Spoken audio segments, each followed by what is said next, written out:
Welcome to another episode of Hire Navigate Your Job Search. I'm your host, George Murray, and each week we talk about one topic that's impacting us on a job search and help those struggling in job search or maybe new, as well as looking for a subject matter expert to talk about the problem or the challenge and how to overcome it.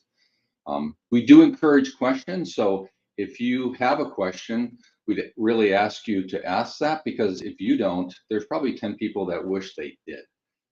We are streaming from LinkedIn Live, Facebook Live, and YouTube Live. And then by Saturday afternoon, we're uploaded into all the podcast platforms, including Apple and Spotify. So this week, we're talking about a discussion in mental health during job search. And we're going to be talking with Dr. Elizabeth Fleming. She's a doctor in psychology and business and psychologist at Accent Talent Strategies. We'll get a little bit more background on what she's doing and how she's doing it. But I want to talk to you about what led us to ask Dr. Fleming to come on to the show.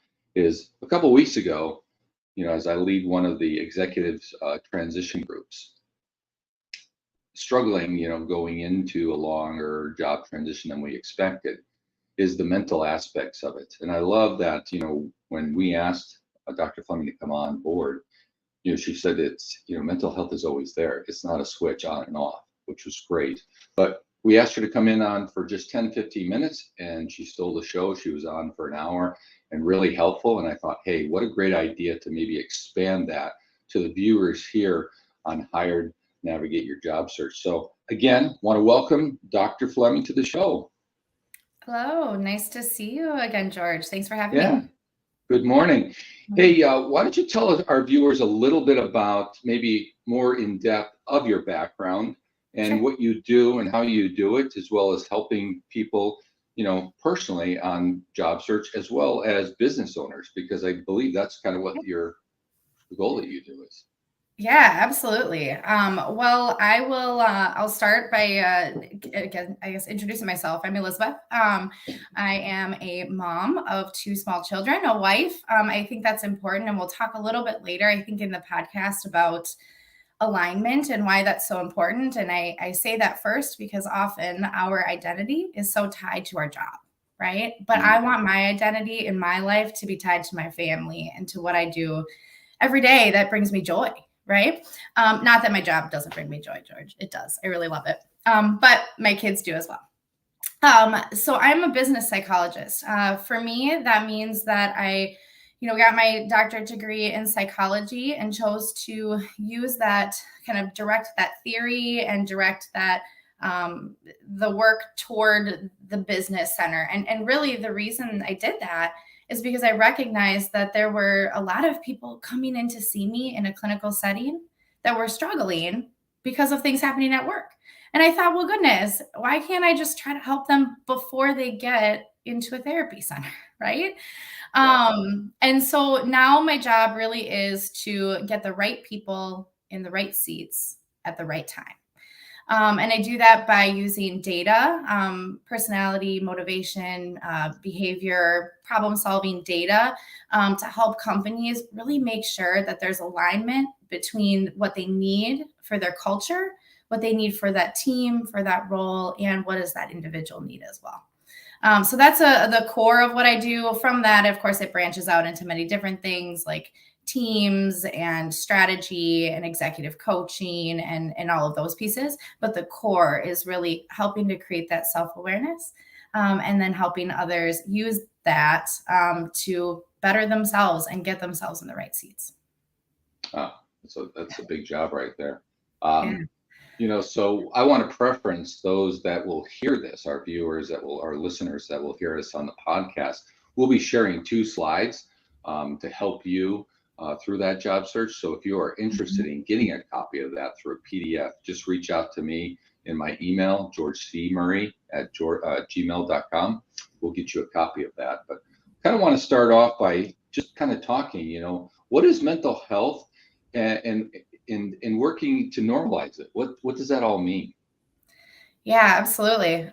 So I think George, there we go. Perfect. Sounds good. I was going to say, oh my goodness. So I kind of have thought about mental health as a continuum for a really long time. And, having gone into the field of psychology, I'd be lying if I said, yeah, I've always known that everyone has mental health. I think it took me a while to really realize that and experience it even on my own, right?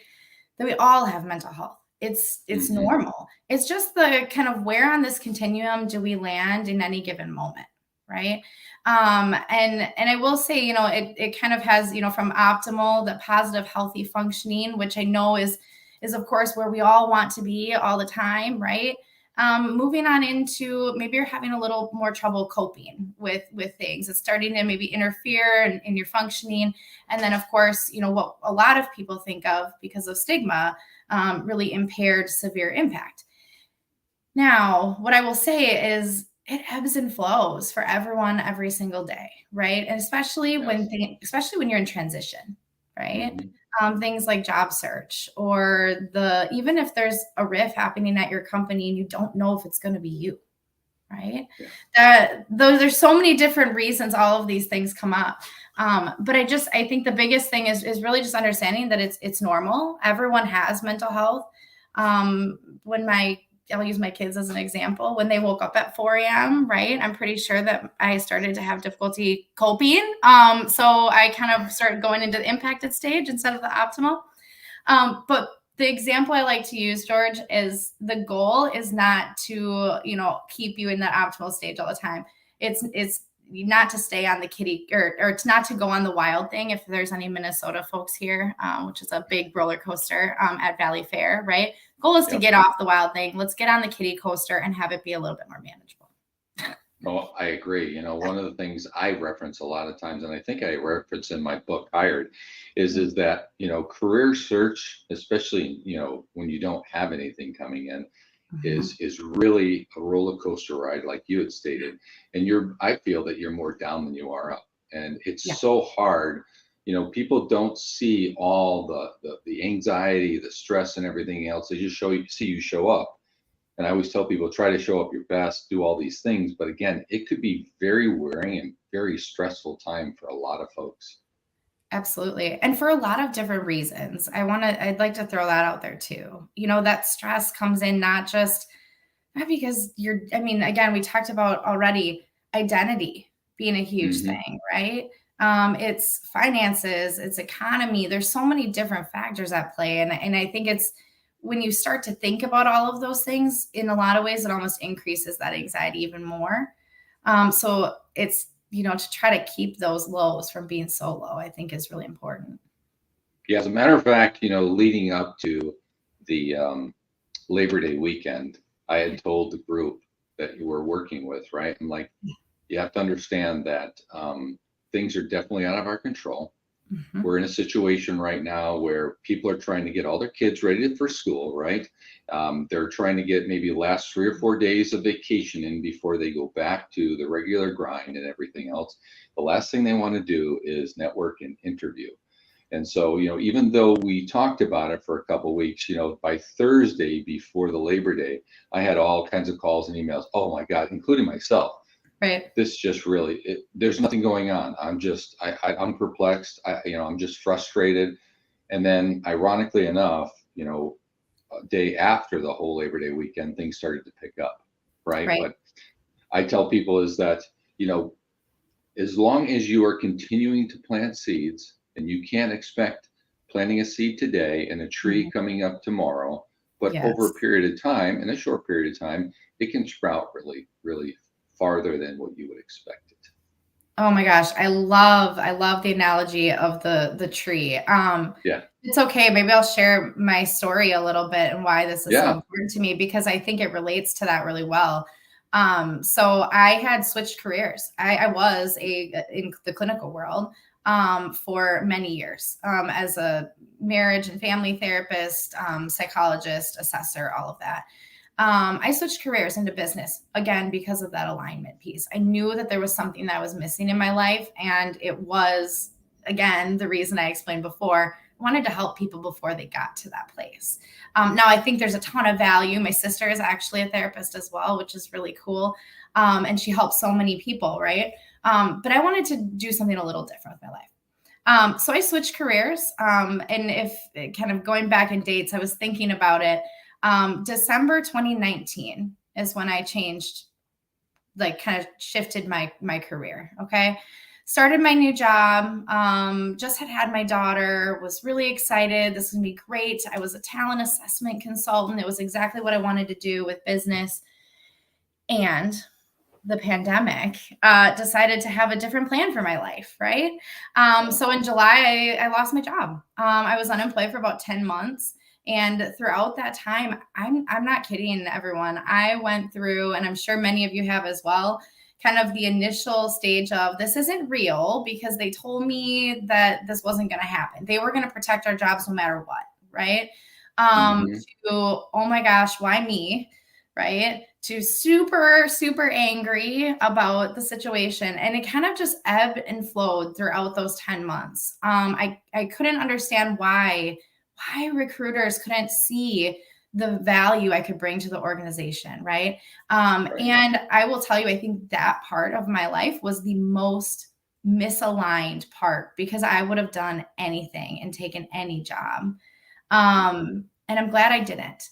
And I say all of that to say that where I landed was a place that I had talked to in month 2 of that process. They didn't have a job for me at the time, but they called me back in month 9. Wow. Right? Like, yeah, so don't give up, right? Don't give up. Talk about planting a seed, right? So it may not happen right away, but I also think that there's a lot of value in kind of using that opportunity to grow, and learn about yourself, right? And learn to value what you bring to the table, because even if other people don't explicitly acknowledge it, you do bring so much to the table. And I think it's really important for you to recognize that as well. So we were actually talking about Nicholas just before we launched the show, and he asked the question, what are some tactics to help stabilize mental health during a transition? Yeah, I think there's a lot of different things you can do. I will say, looking at this continuum too, it depends on where you're at, right? I don't want to say there's a one size fits all solution. If you're really struggling, there's no reason that somebody couldn't go and see, a therapist or a psychologist and really work through some of that transition, that adjustment, all of those pieces. So I do want everyone to hear me out loud saying that there is nothing wrong with that. It is actually a really great thing. And a lot of even therapists see their own therapists because it's a lot of heavy work. So that there's nothing wrong with that. And there are other things you can do too, other tactics. One for me that I think is really important, and I don't know, George, would it be maybe a good idea to jump to the other slide? We can talk a little bit through those. Is that okay? Yeah. Cool.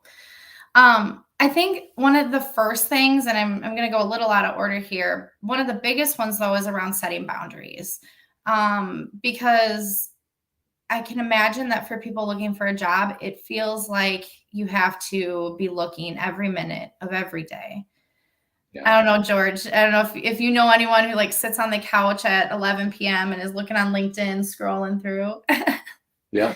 Right. I mean, you see them on LinkedIn. One of the things that's been posted quite often the last 6 months, submitted 500 resumes, no interviews last month. And it's like, well, first of all, your approach is all wrong. Yeah. Oh my gosh. Absolutely. That's 100% true. I can't imagine submitting that many. That's a lot of cover letters if you're into cover letters, which I am. So, but yes, I think it's about, setting those boundaries, really. And those are those are boundaries you have to set for yourself, right? It's about kind of making space. Oh, I'm sorry, everyone. Would you like to meet my daughter? George.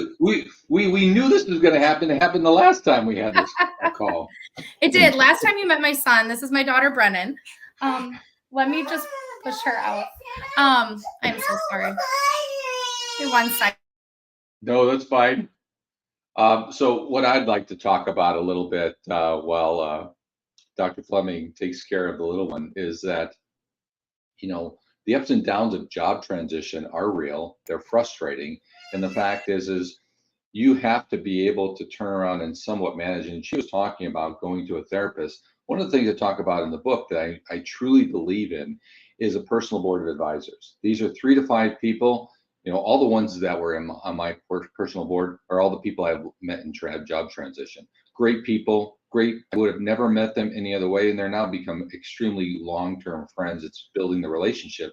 But the thing is they're there to listen. They give advice. They also hold you accountable. Like, hey, George, you've been crying about this for a couple of days now. It's time to put it in your big boy pants. So it's that accountability, but it's also the ability to bounce off the wall, because job search could be and is very lonely, because most of the people that you're connected to are all working, right? And so you've got to at least have those 3 to 5 people that you can help carry you through some of those lowest times in job search. Yeah, absolutely. Thank you guys for being flexible there. Oh my gosh. Yeah. Oh, this is such a fun time being at home. Oh my gosh. I was kind of catching what you said, George, too. And I think it doesn't have to stop even after you find a job. I think that's another important thing that people kind of forget, is kind of creating those networks. And like you're talking about, having those kind of personal board of advisors. Keep that going, right? Because, I mean, should you be looking for a job in the future? Should you just want advice? Any of the things, it's good to have those people.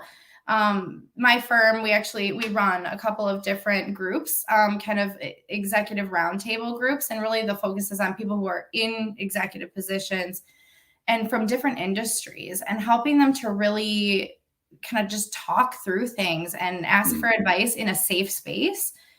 Because sometimes it's hard. If you're in manufacturing or technology, you don't want to call somebody else who's in technology and say, hey, what are you doing in this area? Right.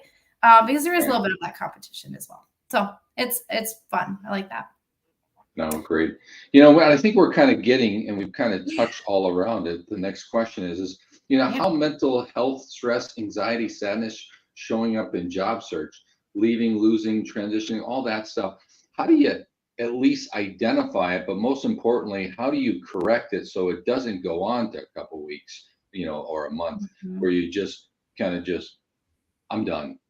This whole process, to your point, I tell people it's a job. It's probably the most difficult job that you probably have had, because if you're in a professional or executive role, you've been delegating a lot. Well, you only have you to delegate, right? Right. But you got to at least shut it down. You can't, because you'll get into job search burnout, and there is true. There's a process in that, right? Oh yeah. And then and it comes across in your networking and your interview. Absolutely. Yeah, no, it definitely does. So I just want to make sure. So we're talking about kind of identifying those pieces, right? I think there's a lot of different ways that it shows up. It doesn't show up the same for everyone. And I know the funny thing we always talk about when I'm teaching or just working with people is the answer in psychology is always, it depends, always, because there's never a one true answer. And there are some pretty, I think, kind of telltale signs that you can look out for, right? One of them being kind of your personal hygiene, and maybe that means showering and brushing your teeth, but really it's more about, are you sleeping, right? Are you sleeping? Are you eating? Are you eating healthy? Right. All of those things, if those things start to be impacted, I would say that's typically one of the first signs that you'll see. Oftentimes with kind of the sadness, grief, all of those, you're gonna see that changing. And people will probably start to see that in you too. So I'd also encourage people to pay attention to, what are the people around you saying? Are they asking you, are you okay? More, or how's it going? It's great that they're asking you if they are, and that might be a sign that, you're kind of not feeling so hot. Right. Obviously, I think when we think of like sadness, we always think about, crying and all of those kind of more visible ways. And while those may be there, they may not either. Really just kind of feeling like your confidence has been rocked, right? Which for a lot of us who've been in job transition or lost our jobs, I mean, it feels like, why was I not valued? Right? Mm-hmm. What's wrong with Right. me? And the answer is, especially if it's a riff, right, of some kind, the answer is it's probably nothing to do with you, right? Right. And It's that's all to kind do of with the the hardest business. one. That's the hardest one because people always want to find Yeah, justification of the decision, right? A yeah, lot of times it's because, the company lost, a bunch of sales or whatever, and, yeah, they just need to reduce costs, right? Because other than absolutely. material costs in the manufacturing environment, labor is up there as far as one and two as far as cost. Yeah. Well, and you think about positions too, and kind of what that looks like. In a lot of businesses, they think about, there being kind of cost centers, and then the people who make the money, right? So I work in consulting. And when I was working internally, I was internal talent development, not out consulting. And when that was the case, like I was a cost center. I cost them money to be there because it's harder, it's more abstract. You can't quite see the connection between how what I was doing was helping to empower the people who were going out and making the money for the company, right? It's harder to see. And so I think, kind of looking at that, it may be harder to get some of those answers. If you are the person who's on the front line making the products or consulting or whatever it is, bringing in the money, you'll know if you're not performing, right? Like you'll know that. Right. But again, if it's kind of a riff of some kind, there's not much you can do about it because companies are forced to make decisions that are really hard for them too. Yeah, as a matter Um, of fact, I don't know if you know, but yesterday, I think, or the day before, Google did a yeah, big layoff of all kinds of recruiters, yeah. right? Yeah. And it's awful. I have been a part of that process before, both as a person who has been laid off and also as a person who's had to deliver that message. And it's Hmm. awful. I can It tell is. you that I have never felt good about it. And something I ask when I'm doing assessments for kind of pre-hire candidates is, have you had to fire people before or let them go? What was that experience like for you? And the reason I ask that is because that gives me a really good cue into how much empathy that they have, because I've had people say to me, "Oh, it's easy. It doesn't bother me at all." And I'm like, "Whoa, hold on, hold Right. on." You know? That should be an indicator right there. There's a problem. Yes. That's the wrong person to deliver the message. Right, right. I'm like, "Okay, so now we have a different issue here." But yeah, I mean, I think there's a lot to that. So, it shouldn't be easy and it never is, you So know? moving a little bit towards the rejection and effort, how can we can how does that contribute to burnout? And some of the ways that we Yeah. may be able to turn around and improve that. Because again, and I'll share a little story. Yeah, I was working with a CFO, and they were going through four final rounds, and I'm sure we've all been there where, yeah. two of them, you're the person until you're not the person. You've done 3 months, Right. 5 interviews, right? And all this, and then all of a sudden it's like we've decided to go in a different direction. Well, out of those four, literally on the same day, all four basically said, thanks, but no thanks. That person was devastated, also backed off on networking, which I tell people Right. never to do, Don't do right? that. But No, keep yeah, going. but they do. Yeah, exactly. But to your point, it's a huge hit to your confidence, your Absolutely. abilities, and everything else. It's like, okay, I can understand one or two, but I didn't get Mhm. one interview after, at least two or three of them said, you're the best candidate for this role at the final Right. interviewing stage. What happened? Yeah. Oh my gosh, that is such a hard one. And that example that you just gave kind of about there being multiple in a week, like that's just, oh my gosh, the timing Devastating. is awful. I Yeah. can't imagine that. But yeah, I mean, I think, I really think it's about, how do I want to say this, kind of externalizing it, right? Is that it Hmm. probably wasn't as much about you as it was about, as was it, more about kind of the business decision, right? Maybe it was a cultural piece, or maybe it was just that they had another candidate and that they connected with a little bit more, Right. because again, okay, I mean, I'll just say it. I mean, what I do in my work is to try to make the subjective interview experience more objective by using data, right? To get Hmm. people in the position. I would encourage everyone to do that because realistically, I mean, you've interviewed people before, right, George? Yep. Like have you ever walked into an interview and you're having a crappy day and you're like, oh, I just don't like this person. And there's probably nothing to do with it, like nothing to do Right. with them. Right. I've done Right. that. And then I've walked in like super jazzed about somebody and really excited. And that is, you have to temper that as someone who interviews, you know? And I know I'm kind of going off script here, but I think that rejection piece is, again, it's about externalizing it. There is something that I don't know that is causing this to happen, right? Or and ask for feedback if you can. Some places will give it to you, some won't, and that's okay, right? But externalize it. There's something else that's going on, right? One of the Right. questions that I like to ask though, before I get hopefully to that point, is at the end of every interview, I ask, are there any red flags or things that you think would hold me back from getting this job? Right? Oh, Because then yeah. I'm getting real time feedback from the interviewer. So I can tell in that moment if they're like, you know, if they say, oh, no, like I think everything's great. Okay, well, there's not huge, big red flags, concerns about me. But if they have something to say, then it's something for you to work on. Right. And I think it's Sure. using that information to work on it, and to help yourself grow for the next interview and the next gig, which who knows, might be a better fit. No, absolutely. You know? What can you do about showing, on kind of the second slides, walk through the Yeah. suggestions, the discussions, what we could look Yeah. like in best scenarios? Because I tell, the most important thing, and I love the fact when we were all sitting together, all the executive, we were going into 2 weeks of, kind of slow period, and we were trying to give everything. It was just wonderful discussion about the best practices that you can do. You Mhm. know, what do we need to do to be the best candidate? And to your point, what I'm trying to get to is really make sure that we're monitoring the ebbs and flows. Like you said, it's not a switch, right? So Right. there's going to be days, 3 days, 4 days that you're just not going to hear nothing, and you just got to do the right things. Yeah. Can And you go a little bit more? there may be 3 days where you go, I just don't have the energy to fill out this application or Yeah. to write this cover letter, right? I think it's again normalizing that, and that's okay, right?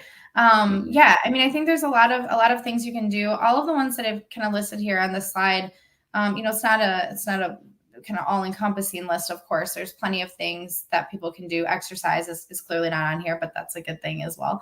But I think it's really, for me, it's about using the time that you are off of work, and looking for a job to work on yourself. Because you said you don't have, a W-2 job right at the time. Right. Um, but you still have a job, and the job is to take care of yourself, Yeah. and to help get yourself to the step that you want to be at next. Like that is your job in that moment. And so there's a lot of, again, different ways we can do that. These are some tactical pieces. I will say, though, that I think each of these tactical pieces does still help with the emotional front, right? Because if you're focusing on this task, you're not focusing on the emotion, right? Hmm. You're not sitting in it. You're not wallowing in it. You're not doing the why me, because you're working on yourself at the same time. So it's kind of two-sided, I guess, or maybe multiple, even more than two. But again, I think, kind of going through part of this, the first thing I really recommend for people is identify some goals that make sense for you, right? Yeah. Make a plan for yourself. It says, quality versus quantity. It's not about having a list of, 15 goals, or 15 different companies and industries that you're looking at. Really take the time to reflect. What do I like about this industry? What's Right. appealing about this, right? What's appealing about this role? Because there are a lot of transferable skills. You might be in one space, but there might be something else that may actually be a better fit for you. So how do you navigate through that, right? So it's what, again, I think, again, taking that time to reflect, making sure that you find that alignment with what are your values, as a professional, what are your goals, where do you want to be in 5 years, 10 years, 20 years, whatever that may be. I used to ask people, George, and now I think it's awful. I used to ask people, like, when when your obituary is written in the paper, like, what do you want people to say about you? Now I kind of think it's a little bit morbid. Okay. So I changed that now to at your retirement party. What do you want people to remember you for? So we'll go there, but little funny story. Well, to that point, there's a greater response, in the 7 Habits of Highly Effective People by Stephen Covey. He talks about to live, to learn, to leave a legacy. Again, to your point, what do you want? And he talks about begin with the end in mind, right? The other thing too is, okay, then now walk that back, right? And how do you get there, right? As a matter of fact, one of my good friends, we were talking about, in the next 10 years, George, you're going to have another transition, and it's going to be, and he actually sent me the information, Greg Rye. Those people know Greg that are in Minneapolis area. Wonderful, great networker. Talked about transitioning into the state of irrelevance, right? Having to take a back seat. He actually referenced, he goes, remember the old cars back in the 70s? He goes, not the back seat. He says, but the way back seat, the wagons that had the last seat turned around and only the kids were back there. He says, that's the seat that you're going to be in 10 to 12 years. So how do you transition that? How do you recognize that so you don't get to your point? I think you were getting is you don't regret certain things. That you grabbed all the roses on the way to the process, right? Yeah, absolutely. Well, and it's creating those moments for yourself to again grow, to be who you want to be, right? Because we all want to, I think, leave this world being proud of what we've done, what we've accomplished, and who we are, right? At least to some extent, maybe more than others. I try to tell people that job transition is more of a transformation if you let it, right? Yes. To Oh my your gosh, point, yes. all the things that we committed to ourselves to because we didn't have time. I'm going to eat better. I'm going to sleep better.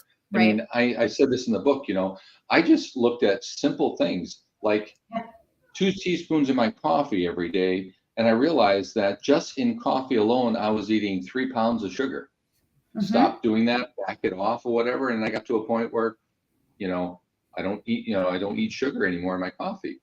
Right. Those things over a period of time can help you lose weight, feel better. You're going to have more confidence. Like, hey, I have a lot more energy, all those things. Absolutely. Yeah. Thereby impacting your level of mental health and kind of where you're at, right? Because it's all connected. Our bodies are connected to our minds, connected to our environments, and of course there's individual differences for everyone, but and kind of how they operate. But yeah, I love that. That's great. That can be hard to do, George, changing a habit like that. I just want to say. That's why I always tell people, try to do one thing, right? Like I Yes. tell people, my first job transition, for an Army guy, I was definitely a lot heavier than I ever was. And I did all the things that everybody else says, I'm going to do this, but I never took time on it. I walked first and started awkwardly jogging. I couldn't get off the couch and just run, or I would have a heart attack. But over 7 months, I dropped 40 plus pounds, right? And of course, that's going to help with energy. It's going to help better with your mentality. You go back through the mirror, you're like, oh, I look better. I feel better, right? And that comes across in interviews as well as networking. Yeah, no, you're absolutely right. 100%. It's a lot. I think a lot of interviewing is being able to describe what you bring to the table, right? It's showing what you bring to the table, even if it's a virtual interview, sitting up straight, kind of using that power pose, if you will, right? Showing people why am I the best candidate, right? Right. And here's the caveat for that. Do you know why you're the best candidate? Can you articulate why you're the best candidate? Right. Right. And I ask that not to have you all write in the chat and answer it, but I think it's a question to ask yourself, right? Somebody asked me, why am I the best candidate? What would I say? Right. And I think that is a part of kind of the fourth column there about knowing your worth, right? Yeah. Because everyone who's listening, that can, through that whole process, you question a lot of that, right? Oh my gosh, of course you do, right? Was I really that good at building process? Was I really that good at delegating and holding people accountable? Gosh, maybe not. Because and then of course we do this thing because we're human, right? Well, there was that one time when I gave that person too much latitude and then it really bit me, right? So maybe I'm not good at it, right? We focus on the things that maybe didn't go so well versus the multitude of other things that prove to us that we are worthy of whatever role, whatever, job that we seek to have, Right. And so in that, and I guess I don't really have that necessarily on the slide, but it makes me think there are times where you not just have to encourage yourself and grow yourself, but you have to challenge that internal voice, Yes. because that voice kind of stinks sometimes. Oh yeah. As a matter of fact, I think actually there's a meme out there that's been going around for a couple of years, and they talk about what Bruce Lee was talking. He says, be careful of how you talk to yourself. Yeah. You're the person that your mind and ears hear the most of. Absolutely. So it doesn't know if you're meaning it or not, right? So if you're filling your head with all this kind of garbage, you're going to come down and you're going to be depressed and everything else, right? You've got to find a way to continue to reinforce yourself. Right. And I'm not a big fan of Deion Sanders, but he had stated something just this past week about, I don't care about your opinion. I know my opinion. I know my value, right? And so I think that, getting to your point, understand what you're good at, understanding your value, and don't worry about people's perceptions because it's their perception. There's really probably very little that you're going to change. Absolutely. Yeah, I love that. There's in the world of therapy, there's a therapy methodology, if you will, called CBT. It's cognitive behavioral therapy, and it's based on a theory, which is cognitive behavioral theory. And it's very interesting to me because it's not just something that I've used in obviously a clinical setting, but I still use it today with some of my executive coaching clients. And the way that I do that is by using an ABC approach, right? What it really focuses on is what is the situation at hand? What are the facts? If I were a fly on the wall, what could I see? Right. Right. Where were we? Who was there? All of these things. Right. And then what did you do about it? Right. And then what was the consequences? That's the B and the C, behavior consequences. Right. I say that because even in our own minds, we can apply that model. Right. If I have that thought that I'm not good enough and there's no way I'm going to get this role, what behavior do you think is going to come through when I go into that interview? Right. Like it's going to not be great. I'm going to struggle when they ask me, well, what do you bring to the table or what are your strengths? Or I'm going to struggle with those questions because I'm not believing it yet for myself.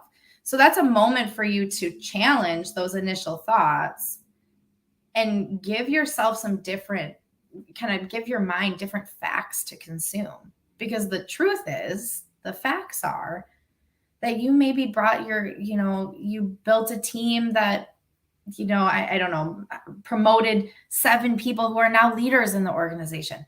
That's an accomplishment. That's wonderful.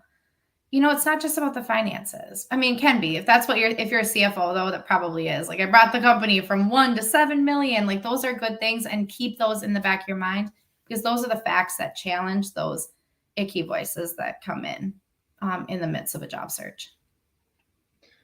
So as we wind this all up, is there anything that we missed, Elizabeth? And then more importantly, how do people contact you? I actually posted on our live show your profile that they can reach out to you, but maybe you can just wrap up, is there anything that we missed? And more importantly, how can they connect with you? Yeah.